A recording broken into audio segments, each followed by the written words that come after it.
se ha reunido ya con los gremios rechazaron las primeras propuestas, ahora hubo una oferta nueva por parte del gobierno y bueno, vamos a hablar con Gustavo Correa de la CTA para que nos dé una visión desde los gremios de estos ofrecimientos que está haciendo el gobierno de la provincia de Mendoza. Gustavo, ¿cómo estás? Buen día. Antonio Ginari, Nimsi y Francisca Angeli te saludan. ¿Cómo les va? ¿Qué tal, Antonio? Hola, Nimsi, ¿cómo estamos? Bien, muy bien. Bueno, contanos un poquito, el SUTE va a bajar a las bases la propuesta, de las dos propuestas, ¿cuál va a bajar? Contanos un poco la situación. Lo primero que digamos, la primera situación es esto del gobierno creer que ofreciéndonos dos miserias, nosotros tenemos que elegir entre las dos miserias. Una cosa es que le bajemos una propuesta a los trabajadores para que le evalúen, y otra es que le digamos, mira, esta propuesta es mala y esta es menos mala. Uh-huh. La verdad que ese juego perverso del gobierno de ofrecernos una propuesta que incluye un punto de diferencia, un punto al básico más uh-huh. respecto a otra, y los 90.000 pesos del bono, desconocemos cuál es la actitud, digamos, cuál es la lógica de creer que, porque no es significativo una sobre la otra, uh-huh. Las dos son propuestas insuficientes, pero digamos, hay una que es marcadamente mucho más insuficiente. Entonces lo que nosotros decidimos es no someter a los trabajadores a discutir esa ridiculez que plantea el gobierno de la provincia, y lo que hemos planteado es que vamos a consultar en las escuelas la propuesta que es del 15% para el mes en febrero y 15% para el mes de marzo, con un bono de 90.000 pesos por agente, y con una modificación en lo que nosotros tenemos en términos particulares en el sector, que son los pisos de la pirámide nuestra, que tenemos del piso mínimo garantizado, que estaba en 250.000, todavía está y va a estar hasta febrero, uh-huh. y en marzo pasaría a ser de 290.000 en el que recién se inicia de 0 a 11 años, y después el que tiene más de 29 años se iría de 310.000 a 350.000. Uh-huh. Digamos, todos los pisos se incrementarían por cargo a partir de marzo en unos 40.000 pesos aproximadamente. Eso, Gustavo, es para, bueno, y mencionaste por cargo, y para media son 18 horas, ¿verdad? Claro, eso después tiene una proporcionalidad. Bien. Digamos, si tenés menos de 18 horas, cobras un proporcional, y si cobras más de 18 horas, también tenés un proporcional, y es hasta 2 cargos en la situación de cargo, o hasta 36 horas si tenés horas cátedra. Uh-huh. Esos pisos garantizados, digamos, eso está buena la pregunta, Nimsi, es decir, el piso en las mismas proporciones de la antigüedad se respeta tanto para primaria como para secundaria. Exacto. Ahora, Gustavo, lo que te pregunto, volviendo al tema de las paritarias y esto insuficiente que se va a terminar bajando, también vos sabés que los docentes por ahí estaban comentando que quizás se termine aceptando por la simple razón de que, como es febrero-marzo, si no se acepta ahora, después esa plata termina devaluándose. Prácticamente, si bien se la come la inflación. Entonces, ustedes, sí.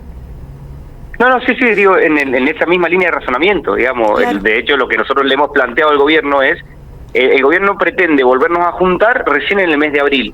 Y nosotros lo que le estamos diciendo, miren, el 15 de la semana que viene, vamos a conocer la inflación de enero, sí, bien digo. Uh-huh. Y el 15 de marzo vamos a haber conocido la inflación de febrero.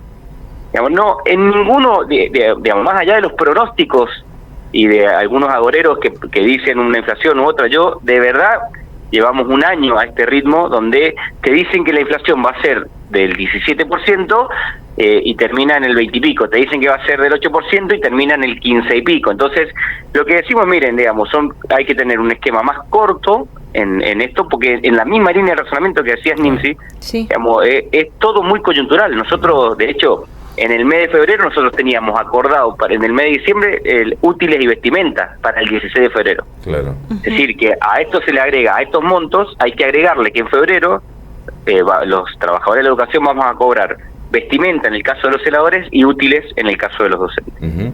Y ese también es por cargo y proporcional. Uh-huh. Ahora, Gustavo, ¿cuál sería un porcentaje más o menos cercano a lo que ustedes pretenden? Porque la verdad que el tema de inflación hay que tener una bola de cristal para poder conocer qué va a suceder, ¿no? Porque se decía que enero iba a ser superior a diciembre y al parecer va a ser más baja, así que no sé. Sí, el problema es que estamos naturalizando, mira, Antonio, nosotros hacíamos un razonamiento sobre el año 2022, en marzo del 22 nosotros tuvimos el 3,5% de inflación, y en mayo tuvimos el 9% de inflación y nos parecía un escándalo. Digamos, en agosto del 22 terminamos en el conflicto ese grande de 5 días de paro con movilizaciones masivas, digamos, con el 9% de inflación en el mes de mayo. Claramente no podemos naturalizar que el 25% de inflación, el 20% de inflación o el 15% de inflación son números que pueden ser alentadores, porque venimos perdiendo. Nosotros tenemos algunos datos, los trabajadores de la educación venimos perdiendo sistemáticamente, digo, los trabajadores en general.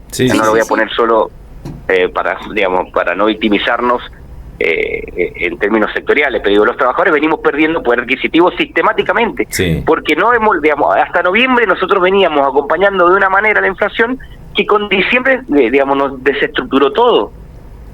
Digamos, con lo de enero no sabemos qué nos va a pasar, y así venimos. La fórmula es, o encontramos algún mecanismo de actualización automática distinta, que ni siquiera sé si tiene que ser una cláusula gatillo, porque, una cláusula gatillo, si vos la referencias solo con el último diciembre del año anterior, también se desactualiza porque va perdiendo porcentaje respecto de eso. Entonces, claramente tienen que cambiar la práctica y la lógica. Lo que pasa también hay que reconocer que el gobierno está inmerso en una discusión con la nación por el tema de recursos, coparticipación, y la recaudación local también está en caída.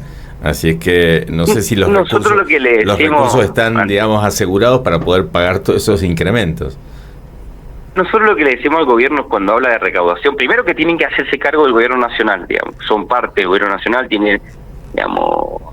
hay funcionarios mendocinos en el gobierno nacional, hablan de un gobierno nacional como si fueran ajenos a un gobierno nacional del que son parte. Después tienen estos despioles, que lo de ayer ha sido un papelón, pero bueno, eso será para un análisis político, desde otro lugar. Tienen que hacerse cargo. Y lo segundo que le decimos es, miren, nosotros los trabajadores públicos, no abrimos una cuenta offshore en Panamá con los aumentos salariales. Claramente lo que hacemos es mejorar el consumo. Si no, pregúntenle a las cámaras empresariales, a las pequeñas pymes, ¿qué carajo creen que vamos a hacer los trabajadores con este bono, o con el ayuda útiles, o con el incremento salarial? Vamos a comprarle zapatillas a los pibes, le vamos a poder comprar un cuaderno, le vamos a poder comprar la merienda, vamos a poder comprarle un guardapolvo, una mochila. En el mejor de los casos, vamos a poder consumir. Entonces, el problema de la recaudación está claro. Es un problema que ellos han decidido, eligieron un modelo que atiende esta lógica, que el ajuste tiene que ser a través de los asalariados. Bueno, es cierto, la provincia de Mendoza, sobre todo masivamente, eligió este modelo. Creo que muchos trabajadores, sin racionalizar la situación, eligieron algo que les parecía y que les sonaba bonito. Bueno, hemos llegado a ese lugar, nos han cuadruplicado la tarifa de la luz, estamos pagando 4 veces los servicios eléctricos sin los aumentos, solo con la quita de subsidio.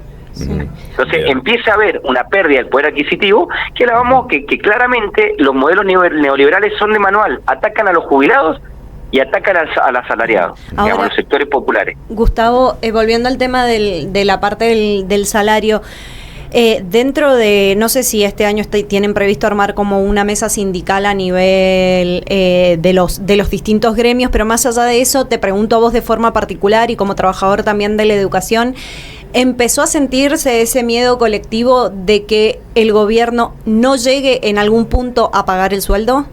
No lo digo ya, pero sí a lo largo de los meses. Estamos cada vez más cerca, porque en realidad lo que empieza a aparecerse es esta lógica de creer que la provincia es una provincia ordenada y que nos gusta titular en los grandes medios, titular que la provincia está ordenada o que está en condiciones de afrontar una crisis. La provincia está ordenada porque en los últimos 8 años los trabajadores hemos perdido el 54% del poder adquisitivo. Porque no es que está ordenada, porque los pibes comen o tienen que compartir la tortita, porque no tienen dónde sentarse, porque tienen que llevar un tacho de pintura para poder sentarse. Por eso está ordenada, porque hay un ajuste, en algún lado está el ajuste. El problema es que eso va a empezar a tomar cada vez más visibilización. A nosotros nos preocupa mucho esto que está pasando con el transporte. Nos preocupa no porque los docentes tenemos el transporte por paritaria garantizado. Ahora, ¿qué van a hacer los pibes cuando no tengan posibilidad de poder asistir a la escuela porque el aumento del boleto se le haga imposible a una familia sostenerlo? ¿Cómo vamos a hacer para que los chicos puedan ir a la escuela? Bien. Y se va a armar. De esto, de esto tenemos que empezar a hablar. Claro. Bien, ahora, para resumir, ¿la propuesta se baja el 16 o el 16 van a dar una respuesta ya a la mesa paritaria? Nosotros ahora tenemos, bueno, mañana vuelven la mayoría de los trabajadores, viste que hay un cronograma, Sí, que sí. empiezan desde los directivos en adelante, bueno, mañana empieza la mayoría de los trabajadores con las jornadas, tienen mañana y pasado y el miércoles para discutir, y jueves y viernes tendremos plenarios, jueves departamentales y viernes plenario provincial. Bien. Perfecto. Perfecto. Gustavo, muchísimas gracias. No tienen por qué, muchas gracias a ustedes. Adiós, hasta luego. Gustavo Correa, de la CTE y además integrante del SUTE, aquí en la provincia. Va a estar caliente, sí, con todos los gremios este año, porque bueno, sabemos que una de las medidas que siempre predica el gobierno de Alfredo Cornejo es te